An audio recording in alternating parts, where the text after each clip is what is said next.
So I just got done watching a video from somebody named Just Say No to Kids, and I've got to tell you, this guy is, I can't tell if he's trolling or if he's just incredibly stupid, but I'm going to go with incredibly stupid, because if it was trolling, I wouldn't make this video. So he's going after Thunderfoot and some podcast, the MSS podcast. I haven't heard the podcast, and I really don't care to. But this guy, oh my god! So he goes into a tangent about how he's misrepresenting Thunderfoot's argument of women should take precautions to protect themselves from rape, with the typical, oh, we should make the world safe for women because, that's going to happen. Police are always abound. People are always abound. There's always a guy around. There's no, isolated spots where bad things can happen, according to this guy.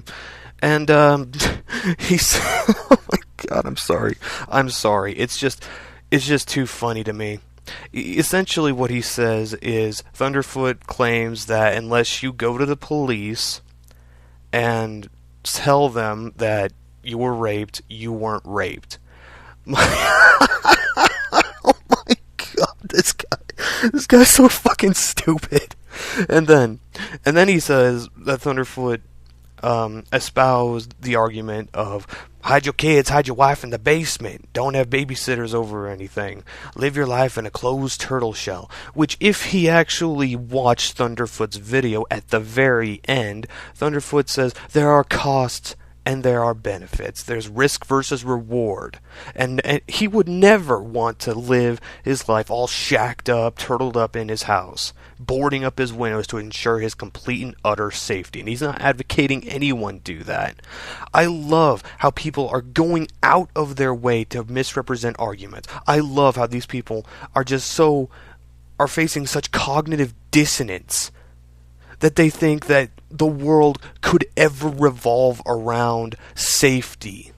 This is not a utopia. Humanity isn't perfect. I mean, I don't know if this guy just doesn't get that. I don't know if he doesn't want to get that. But his ramblings are just too priceless. It's hilarious. And that's just the first 2 minutes of the video. That's just the first 2 minutes. And he's already gone off his fucking rocker. But this video is going to be not just be about him, but it's going to be addressing rape. Rape happens. It does. And I'm pretty sure it will continue. Now I know I'm hearing all the manginas, all the white knights, we need to stop rape, we need to stop rape. You can't stop rape on a collective level.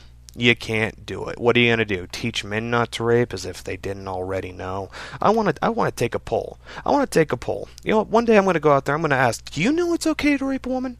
Do you ever think it's okay to rape a woman? And I know I'm going to get, well, you got to understand what consent is. If a woman's passed out drunk and a guy has sex with her, that's rape. Any guy would know that. It's just that at the time, he doesn't care. Alright? At the time, he doesn't care. If he says he didn't know it was rape, he's a bullshit fucking liar. He's a bullshit fucking liar. Alright?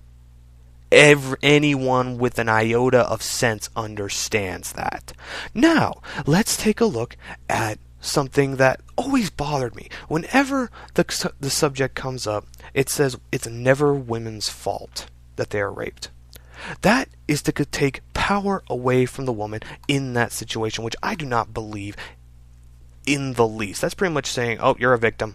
Can't do anything about it. Wasn't your fault, but that's because you had no power in the situation. Women, listen close. The only one looking out for you is you. Yeah, you'll have your little band of white knights, but are they always going to be around? No. No, they're not. No, they're not, and not every guy is a white knight either. Myself included in that. If I see a drunk person standing around, I'm not going to do anything about it. If I see a woman walking in a dark alleyway, I'm going to let her go. Because, hey, I might be mistaken for one of those creepy stalkers. So, good luck. Your responsibility, the responsibility of your safety is on you. And you can have people like Just Say No to Kids, the Anita Sarkeesian, and all those those idiotic people who are trying to make you into this little child who believes themselves to be entitled to protection from everyone. But when it comes down to it, when it definitely fully comes down to it, your protection, your defense, that's all on you. No one's going to be able to be there 24/7 to protect you. That's just a fact of life. If you can't accept that, you're going to have big issues. Am I saying you deserve them? No. Of course, I don't believe that, a guy deserves to get, beat up when he's walking down in a dark alleyway. But I would advise him to, carry some kind of protection. Don't put yourself in dangerous situations. Take that for what it's worth. If you, honest to God, feel entitled to the protection of everyone, and that just because something is your right, that you have no obligation to defend your right, your own right, then you're going to be faced with a bunch of problems. I don't care if you're offended by that. I don't care if it hurts you to hear that. The only one who can defend your rights is yourself. I mean, after all, who's going to protect them? Let's take a look at, the rights of the typical American, the right to freedom of speech. Let's see how that works out. Occupy movement, if there's a protest around where the Secret Service are now, you can be arrested. Freedom for posse comitatus, or no, not posse comitatus, well, the right to trial.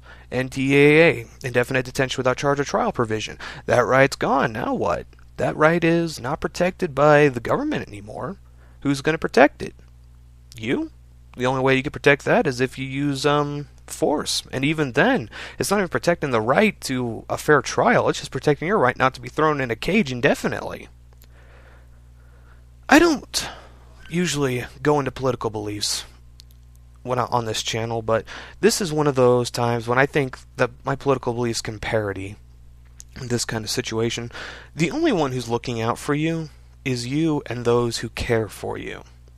Yeah, I can hear it now, but I care, you're not always gonna be there. Whoever you are, you're not always gonna be there.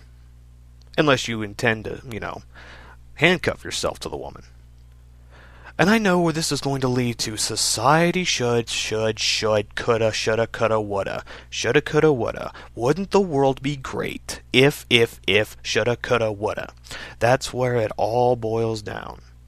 And the sorry fact of the matter is, the world isn't some grand utopia where people can walk around freely without the risks of being assaulted, mugged, raped, jumped, beat down, etc., etc. If you can't accept that, you are going to have a very difficult time if it happens to you. You are. Now, let me ask you this. Would you rather be that person with that sense of entitlement walking around thinking, yeah, the world's got me in mind, the world's got my best interest, and get jumped or get assaulted and have no means of defense other than, oh my God, I can't believe this is happening to me? Or would you rather be that person who's walking around the street, minding his own business, minding his or her own business, gets assaulted, pulls out a gun, tells the motherfucker to get going, and shoots if necessary, thus protecting yourself from any physically traumatic event? Which one of those would you rather be? Because honest to God, that's what it comes down to. Like it or not, that is what it could come down to. I say could, because not everyone's going to be assaulted or raped or mugged. But ultimately, you have to understand that when it comes down to those kinds of situations, no amount of teach men not to rape, no amount of I have the right to blah blah blah, or it's my right to blah blah blah, is going to protect you from the guy standing in front of you with ill intent. Sorry to say, that's life. I am the Cynic, everybody. Have a nice day.